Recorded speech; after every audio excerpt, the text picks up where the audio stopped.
जय हिंद साथियों, मैं आशीष रावत आप सभी का स्वागत करता हूं आपके अपने YouTube चैनल NRDA क्लासेस में। दोस्तों, जैसा आप सभी जानते हैं कि हम सब मिलकर तैयारी कर रहे हैं आर्मी अग्निवीर भर्ती 2025 की। और अब तक जो है हमने टोटल 6 मॉडल पेपर कर लिए हैं और उम्मीद है आपको जो क्लासेस में मजा आ रहा होगा। और दोस्तों, मैं आपको बता देता हूँ, आज हम जो है प्रैक्टिस सेट नंबर 7 करने वाले हैं। जीके जीएस के मिक्स प्रश्न होने वाले हैं, जिसके अंदर 15 क्वेश्चन जीके के और 15 क्वेश्चन साइंस के होने वाले हैं। दोस्तों, मैं आपको बता देता हूँ, ये सारे ही रिपीटेड क्वेश्चन होने वाले हैं, बार बार पूछे जाने वाले। तो आप जो है 30 में से अगर 25 प्लस करने की ट्राई जरूर कीजिएगा। अगर आप तैयारी अच्छी कर रहे हो तो 25 प्लस जरूर कर लोगे।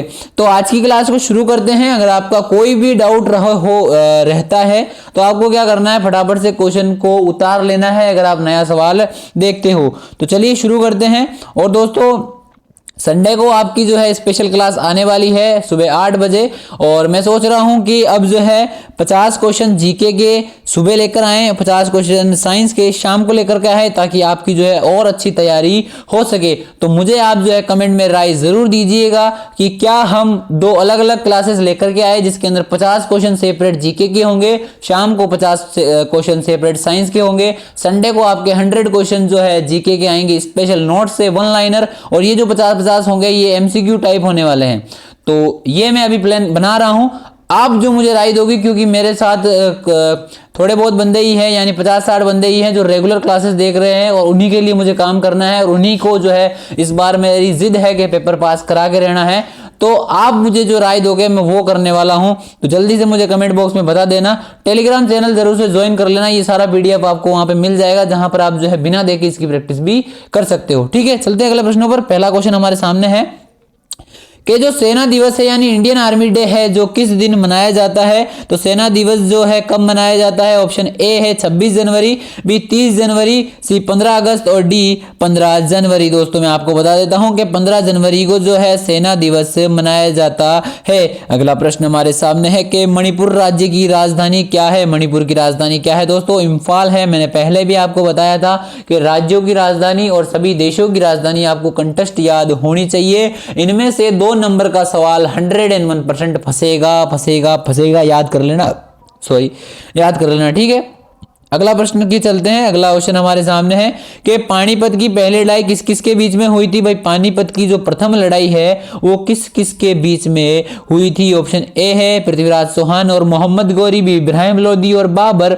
अगला है बाबर और राणा सांगा, और सी डी अकबर और हेमू। दोस्तों, मैं बता देता हूं कि प्रथम युद्ध जो है इब्राहिम लोदी और बाबर के मध्य हुआ था। ये हुआ था 1526 के अंदर। कब हुआ था? 1526 के भीतर हुआ था।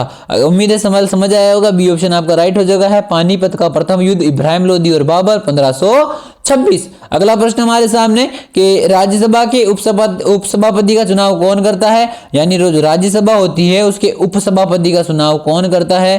तो राज्यसभा के उपसभापति का चुनाव जो है राज्यसभा स्वयं करती है। सी ऑप्शन आपका राइट हो जाएगा। राज्यसभा के उपसभापति का चुनाव कौन करती है? राज्यसभा स्वयं करती है। अगला प्रश्न हमारे सामने है कि श्रीहरिकोटा किस राज्य में है? तो श्रीहरिकोटा कौन से राज्य में है? ए गुजरात, बी उड़ीसा, सी तमिलनाडु और डी आंध्र प्रदेश। दोस्तों, मैं बता देता हूं कि जो श्रीहरिकोटा है वो कौन से राज्य में है? आंध्र प्रदेश के अंदर है। कहां पर है? आंध्र प्रदेश के अंदर है। डी ऑप्शन आपका राइट हो जाएगा। अगला प्रश्न हमारे सामने है कि रानी की बाव बावड़ी जो है कौन से राज्य में है? रानी की बाव बावड़ी कौन से राज्य में है? Option A Gujarat, B Punjab, C Rajasthan और डी हरियाणा। कहां पर है भाई? ये ऑप्शन नंबर ए गुजरात के अंदर जो है रानी की बाव बावड़ी है। दोस्तों, एक क्वेश्चन मैं आपसे पूछता हूं, जल्दी से जो लाइव फीड चल रही है उसके अंदर जवाब दीजिए कि रानी की वाव बावड़ी जो है, जो रानी की वाव बावड़ी का जो चित्र है हमारी जो भारत की करेंसी है उनमें से कौन से रुपए पर उसको जो है चित्रित करा गया है? कौन से नोट के ऊपर उसे चित्रित करा गया है? कमेंट बॉक्स में जो है आपका जल्दी से इसका जवाब दे दीजिए। मैं आपको जो है अगली क्लास के अंदर इसका उत्तर देने वाला हूं। अगला क्वेश्चन हमारे सामने है भाई कि ग्रैंड मास्टर शब्द किस खेल से संबंधित है? ग्रैंड मास्टर शब्द कौन से खेल से जुड़ा हुआ है? तो ऑप्शन ए टेनिस, बी शतरंज, सी गोल्फ और डी क्रिकेट। दोस्तों, मैं बता देता हूं कि शतरंज यानी कि जो चेस है उससे जो है ग्रैंड मास्टर शब्द जुड़ा हुआ है। ऑप्शन नंबर बी आपका जो है करेक्ट हो गया है। अगला है हमारे सामने, विश्व का सबसे बड़ा हॉकी स्टेडियम कहां पर है?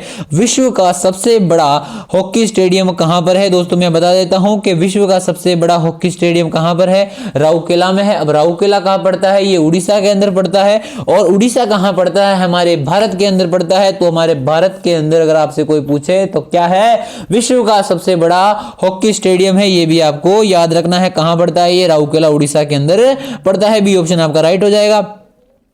अगला है मेरे भाई कि महात्मा गांधी द्वारा प्रकाशित पत्रिका का नाम क्या है? महात्मा गांधी द्वारा प्रकाशित पत्रिका का नाम क्या है? यंग इंडिया है। डी ऑप्शन आपका राइट हो जाएगा। मैंने पहले भी बताया था महात्मा गांधी इंपॉर्टेंट है, इंपॉर्टेंट है, इंपॉर्टेंट है, इंपॉर्टेंट है, क्योंकि इससे हर शिफ्ट के अंदर क्वेश्चन फंसेगा, 101% फंसेगा। तो इसने कौन सी पुस्तक का जो है प्रकाशित करा था? यंग इंडिया पुस्तक को प्रकाशित करा था। तो आप जो है इस क्वेश्चन को जरूर से नोट डाउन कर लीजिएगा। अगला है हमारे सामने, ग्रह के चारों ओर घूमने वाले पिंड को क्या कहते हैं? ऑप्शन ए सैटेलाइट, उपग्रह, या फिर चंद्रमा, या फिर ये है सभी। तो डी ऑप्शन आपका राइट हो जाएगा। जो ग्रह होते हैं उनके चारों ओर घूमने, क्या देखो सैटेलाइट भी घूमता है, उपग्रह भी घूमता है, चंद्रमा क्या है? हमारे पृथ्वी का उपग्रह है। तो ये भी एक प्रकार का उपग्रह ही हो गया, सैटेलाइट भी उपग्रह ही होता है। तो सभी हो जाएगा, मतलब ये एक ही शब्द के पर्यायवाची मान लीजिए आप। तो ये सभी डी ऑप्शन आपका राइट हो जाएगा कि ग्रह के चारों ओर घूमने वालों को क्या कहते हैं? पिंड को क्या कहते हैं? सैटेलाइट, उपग्रह या फिर चंद्रमा कहा जाता है। अगला है विधानसभा अध्यक्ष। विधानसभा अध्यक्ष का चुनाव कौन करता है? विधानसभा का जो अध्यक्ष है उसका चुनाव कौन करता है? ए राज्यपाल, मुख्यमंत्री, विधानसभा के सदस्य, या फिर डी इनमें से कोई नहीं। दोस्तों मैं बता देता हूं कि विधानसभा के अध्यक्ष का चुनाव विधानसभा सदस्य द्वारा किया जाता है। सी ऑप्शन आपका राइट हो जाएगा। अगला है हमारे सामने, भारत का सर्वोच्च नागरिक पुरस्कार कौन सा है? भारत का सर्वोच्च नागरिक पुरस्कार कौन सा है? ऑप्शन ए है भारत रत्न, बी अशोक चक्र, सी परमवीर चक्र, और डी इनमें से कोई नहीं। दोस्तों मैं बता देता हूं कि आपका ऑप्शन नंबर ए राइट हो जाएगा। भारत रत्न जो है भारत का सर्वोच्च नागरिक पुरस्कार है। ऑप्शन नंबर ए राइट होगा। अगला प्रश्न हमारे सामने है कि भारत का राष्ट्रीय खेल क्या है? भारत का राष्ट्रीय खेल क्या है? ऑप्शन ए है हॉकी, बी कबड्डी, सी क्रिकेट, और डी शतरंज।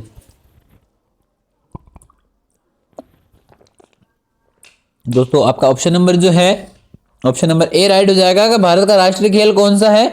हॉकी है। ऑप्शन नंबर ए आपका राइट होगा। अगला है, भारत में कुल कितने केंद्र शासित प्रदेश हैं? भारत में कुल कितने केंद्र शासित प्रदेश हैं? ए 5, बी 6, 9 और डी 8। दोस्तों मैं बता देता हूं कि भारत में कुल जो है 8 केंद्र शासित प्रदेश है। कितने केंद्र शासित प्रदेश है? 8 केंद्र शासित प्रदेश है। अगला क्वेश्चन हमारे सामने है कि सानिया मिर्जा किस खेल से संबंधित है? सानिया मिर्जा का जो है कौन से खेल से संबंध है? Option A tennis, B cricket, C badminton, और डी इनमें से कोई नहीं। दोस्तों मैं बता देता हूं कि सानिया मिर्जा का संबंध जो है टेनिस से है। किससे है? टेनिस से संबंध है। अगला क्वेश्चन हमारे सामने आ चुका है साइंस का, क्योंकि हमारे 15 क्वेश्चन जीके के समाप्त तो हो चुके हैं। जल्दी से आप लाइव फीड में मुझे बता दीजिए कि आपका कितना स्कोर रहा है 15 में से। तो चलिए अपने साइंस के क्वेश्चन स्टार्ट करते हैं। साइंस का पहला क्वेश्चन है, यदि किसी रोगी का तापमान 40 डिग्री फ़ारेनहाइट है, 40 डिग्री है, तो फ़ारेनहाइट पैमाने में उसका तापमान कितना होगा? दोस्तों मैं बता देता हूँ 0 डिग्री सेल्सियस में कितने फ़ारेनहाइट होते हैं? 32 डिग्री फ़ारेनहाइट होते हैं। कितने होते हैं? 0 डिग्री सेल्सियस में 32 डिग्री फ़ारेनहाइट होता है। अगर आपको डिग्री सेल्सियस से फ़ारेनहाइट पैमाने में मान निकालना है तो आपको एक सूत्र याद रखना होगा। आपको क्या करना होगा? जो डिग्री सेल्सियस का मान है उसको 9/5 से गुणा करना है और उसके अंदर ऐड कर देना है। क्या कर देना है? 32 ऐड कर देना है। कितना ऐड करना है? 32 ऐड कर देना है। कितना ऐड करना है? 32 ऐड कर देना है प्लस 32। तो आप में क्या हो जाएगा? फ़ारेनहाइट पैमाने में मान आ जाएगा। दोस्तों देखो यहाँ पर 40 डिग्री दे रखा है। 40 गुणा 9/5 प्लस 32। देखो 5 को आप 40 से काटोगे तो ये 8 बार में आएगा। 9 8 72 और 72 को आप 32 में जोड़ेंगे। 72 प्लस अगर आप 32 जोड़ेंगे तो 4 और 7 और 3 10, यानी कि आपका ऑप्शन नंबर ए जो राइट हो जाएगा। 104 डिग्री फ़ारेनहाइट जो है क्या होता है? फ़ारेनहाइट पैमाने में मान हो जाएगा यदि रोगी का मान 40 डिग्री है। पिछली बार न्यूमेरिकल क्वेश्चन भी बहुत पूछे गए, तो न्यूमेरिकल क्वेश्चन की भी आपको क्या करनी है? प्रैक्टिस रखनी है। अगला क्वेश्चन की ओर बढ़ते हैं। उम्मीद आपको सवाल समझ आया होगा। सूत्र है डिग्री सेल्सियस गुणा 9/5 प्लस 32 डिग्री फ़ारेनहाइट। तो चलते हैं अगले क्वेश्चन की ओर। अगला है कि सूर्य के चारों ओर किसी ग्रह के पद जो पथ होता है, यहाँ पद नहीं आएगा दोस्तों, पथ आएगा। क्या आएगा? पथ को क्या नाम दिया जाता है? यानी सूर्य के चारों ओर जो ग्रह, जैसे यहाँ पर सूर्य है, इसके चारों ओर ये पथ बना हुआ है, तो इस पथ को क्या कहते हैं दोस्तों? मैं आपको बता देता हूं, इसको क्या कहा जाता है? ऑर्बिट कहा जाता है। क्या कहा जाता है? ऑर्बिट कहा जाता है। डी ऑप्शन आपका राइट होगा। अगला है, आंख का पारदर्शी अग्रभाग क्या होता है? आंख का यानी जो हमारी आईज होती है, मानव नेत्र, उनका अग्र पारदर्शी भाग कौन सा होता है? कॉर्निया होता है। क्या होता है? कॉर्निया होता है। दोस्तों मैं बता देता हूं, आंख का जो कॉर्निया भाग होता है, यदि किसी मनुष्य को अपनी आंख दान करनी होती है या फिर ट्रांसप्लांट करानी होती है, तो यही वो भाग होता है जो दान किया जाता है या ट्रांसप्लांट करा जाता है। तो बी ऑप्शन आपका राइट हो जाएगा। ठीक है। अगला है, निम्नलिखित में से कौन सा गैर नवीनीकरण संस्थान है? गैर नवीनीकरण संस्थान है ऑप्शन ए ज्वार, बी कोयला, सी सौर और डी भूतापीय। 19 का आपका जो है बी ऑप्शन राइट हो जाएगा कि कोयला जो है गैर नवीनीकरण संस्थान है। अगले क्वेश्चन की ओर बढ़ते हैं। अगला हमारे सामने है कि आइंस्टाइन की सापेक्षता का सिद्धांत क्या है? तो ऑप्शन नंबर ए आपका राइट हो जाएगा, ई बराबर MC स्क्वायर जो है क्या होता है? सापेक्षता का सिद्धांत होता है। अगला प्रश्न हमारे सामने है कि फ्यूज तार किसका बना होता है? जो फ्यूज का तार होता है, जो हम फ्यूज बांधते हैं, उसका तार किसका बना होता है? ए लेड व टिन, लेड व आयरन, सी आयरन और डी इनमें से कोई नहीं। दोस्तों मैं बता देता हूं, आपका ऑप्शन नंबर ए राइट हो जाएगा। लेड व टिन का जो है क्या होता है? फ्यूज का तार बना होता है। अगला प्रश्न हमारे सामने है कि नॉन कॉन्टेक्ट बल कौन सा है? यहाँ बॉल नहीं आएगा दोस्तों, यहाँ पर आएगा बल। नॉन कॉन्टेक्ट बल कौन सा है? ऑप्शन ए गुरुत्वाकर्षण बल, चुंबकीय बल, विद्युत बल और उपरोक्त सभी। दोस्तों मैं आपको बता देता हूं कि नॉन कॉन्टेक्ट बल जो है, ये सारे ही नॉन कॉन्टेक्ट बल है जो बिना कॉन्टेक्ट में आए भी फोर्स लगाते हैं। जैसे गुरुत्वाकर्षण बल जो है किसी भी वस्तु को ऊपर से नीचे खींच देता है। चुंबकीय बल जो है, चुंबक यानी मैग्नेट आपस में चिपकती है, आपने देखा होगा मैग्नेट आपस में चिपकती है। उसके बाद में विद्युत बल भी आपने देखा होगा, विद्युत अगर बहुत ज्यादा होती है, अगर आप पास जाते हो तो वो आपको आपस में खींच लेती है यानी चिपका देती है। ठीक है, तो उपरोक्त सभी इसका राइट हो जाएगा। नॉन कॉन्टेक्ट बल ये तीनों ही क्या है? नॉन कॉन्टेक्ट बल है, बिना कॉन्टेक्ट में आए लगने वाले बल।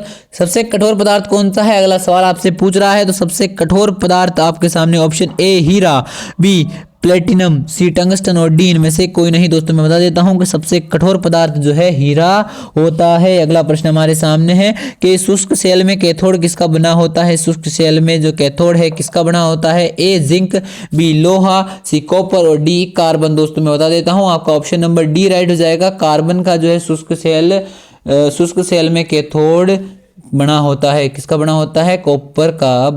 कार्बन का बना होता है। अगले क्वेश्चन की ओर बढ़ते हैं। उम्मीद सवाल आपको समझ आया होगा।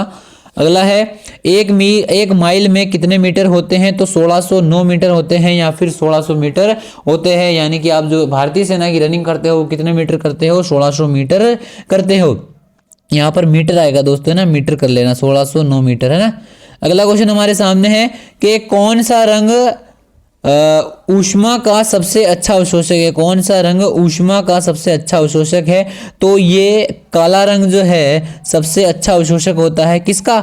ऊष्मा का। यहाँ पर उसका नहीं आएगा दोस्तों, ऊष्मा आएगा। थोड़ी सी टाइपिंग मिस्टेक हो गई है, उसके लिए मैं आपसे माफी चाहूंगा। ऊष्मा का सबसे अच्छा अवशोषक होता है काला रंग। अगला प्रश्न हमारे सामने है कि निम्न में से कौन सी अदिश राशि है? निम्न में से कौन सी अदिश राशि है? तो कार्य जो है एक प्रकार की अदिश राशि है, बाकी त्वरण, चुंबकीय क्षेत्र और विस्थापन क्या है? सदिश राशियां हैं। कौन सी है? सदिश राशियां हैं। उम्मीद सवाल समझ आया होगा। ऑप्शन नंबर ए आपका जो है इसमें राइट हो जाएगा। अगला क्वेश्चन की ओर बढ़ते हैं। तो अगला प्रश्न हमारे सामने आ चुका है भाई कि वायुयान का जो टायर होती है, यानी हेलीकॉप्टर यानी कि जो एरोप्लेन होते हैं, उनके अंदर जो टायर होते हैं उनमें कौन सी गैस भरी जाती है? ऑप्शन नंबर जो है आपका ए राइट हो जाएगा। नाइट्रोजन गैस जो है वायुयान के टायरों में भरी जाती है। अगला क्वेश्चन हमारे सामने है कि अक्रिय गैस की संयोजकता कितनी होती है? जो अक्रिय गैस होती है उनकी संयोजकता दोस्तों 0 होती है। ऑप्शन नंबर सी आपका जो है एकदम राइट हो जाएगा। अगला प्रश्न हमारे सामने है, पाचन क्रिया कहाँ से शुरू होती है? दोस्तों ये क्वेश्चन पहले भी आया चुका है शायद क्लास के अंदर। तो पाचन क्रिया की शुरुआत जो है हमारे मुख से होती है। कहाँ से होती है? मुख से होती है। यहीं पर अपने 30 क्वेश्चन समाप्त होते हैं। 30 में से आपका कितना स्कोर रहा मुझे कमेंट करके जरूर बता देना। अगर इस क्लास का पूरा PDF आपको चाहिए तो आप हमारे Telegram channel new Rawat defence academy को ज्वाइन कर सकते हैं। टेलीग्राम चैनल का लिंक आपको डिस्क्रिप्शन में मिल जाएगा। वीडियो और क्लास अगर आपको पसंद आई हो तो वीडियो को लाइक, चैनल को जरूर से सब्सक्राइब कर देना, नोटिफिकेशन को ऑल पे सेट कर देना, ताकि जो रेगुलर क्लास है हमारी जो 8 बजे होती हैं उसे आप मिस ना कर पाएं। तो भाई आप जो है जल्दी से जाइए और प्रैक्टिस कीजिए। अच्छे से मैथ पढ़नी है भाई आपको। मैथ का जो है मैं आपको क्वेश्चन जो है सोल्व तो नहीं करवा सकता, बट क्वेश्चन मैं आपको 101% अवेलेबल करवा दूंगा। जो मेरे साथ बंदे 50 से 60 बंदे यहाँ पर जुड़े हुए हैं, मैं आपको वादा करता हूँ कि इतना अच्छा और इतनी बढ़िया बढ़िया चीज़ें मैं आपको कवर करवाऊंगा जितनी आपको कहीं नहीं मिल रही हैं। मैं आपके जो है रीजनिंग के क्वेश्चन और मैथ के क्वेश्चन सॉल्व तो नहीं करवा सकता, बट वहाँ पर जो है टेलीग्राम चैनल पर आपको ज़रूर से अवेलेबल करवाऊंगा सारे चैप्टर्स के। कल मैं जो है हमारा ऑफिशियल चैनल है न्यू रावत डिफेंस एकेडमी का, वहाँ पर सिलेबस से रिलेटेड वीडियो डालने वाला हूँ कि जीके का क्या क्या सिलेबस है, साइंस का क्या सिलेबस है, मैथ का क्या सिलेबस है, रीजनिंग का क्या सिलेबस है। तो वहाँ से भी आपको बहुत अच्छा आइडिया लगने वाला है। तो आपको क्या करना है, ज़रूर से अच्छी पढ़ाई करनी है और जितना पढ़ाते हैं उससे थोड़ा लेवल अप रखना है। जैसे मैथ पढ़ना है तो आप जो है मैं बढ़िया बढ़िया चैनल भी आपको ढूंढ के दे दूंगा, वीडियो आपको ढूंढ के दे दूंगा, यूट्यूब टेलीग्राम पे डाल दूंगा। इससे ज़्यादा हेल्प जितनी मुझसे हो पाएगी मैं आपकी करूंगा, क्योंकि आप जो है मुझ पर भरोसा कर रहे हो और मैं आपका भरोसा बिल्कुल नहीं तोड़ता। न्यू रावत डिफेंस एकेडमी का शुरू से यही जो है लक्ष्य रहा है कि कभी बच्चे का भरोसा नहीं तोड़ते हैं। तो बस आप जो है क्या करिए, चैनल को सब्सक्राइब कर दीजिए, बाकी काम मेरा है, बाकी मैं सब कर दूंगा, ठीक है। तो आप जो है सब्सक्राइब करो और कल सुबह 8 बजे मेरे को मिल जाना यहीं पे, ठीक है। Bye bye.